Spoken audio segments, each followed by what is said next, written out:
The film begins with a prologue set in 1860, where Mr. Hyde is chased down in the streets of London, after murdering his wife at their Soho flat. He escapes to the house of Dr. Jekyll, where he prepares the potion that will transform him back to the respected doctor.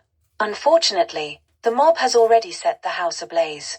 The flames drive Hyde to the top floor, and in an attempt to leap to the ground, he meets his demise when he falls to the ground. As he dies, he changes back into Dr. Jekyll.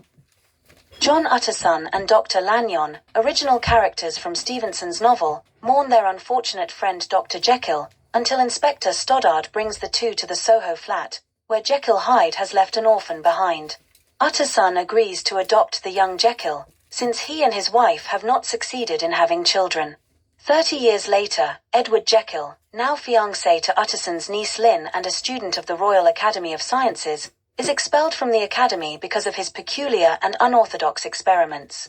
Edward is unaware that he is actually Henry Jekyll's son, and when he inherits the Jekyll mansion, Dr. Lanyon tells him his father's tragic story.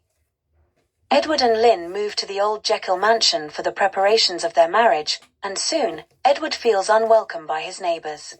Discovering his father's laboratory, Edward convinces himself to work on his father's experiments in order to clear the family name.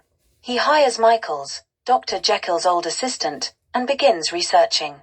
Unfortunately, after Edward first tests the formula on himself, a Hyde-like man appears in the house and murders a number of people.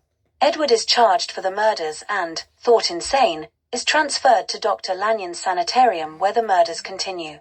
Edward begins wondering if it is he who transforms into a murderer or someone else is trying to drive him to insanity. It was shown clearly that Lanyon changed chemicals and his father's notebook to frame Edward and keep control of his estate.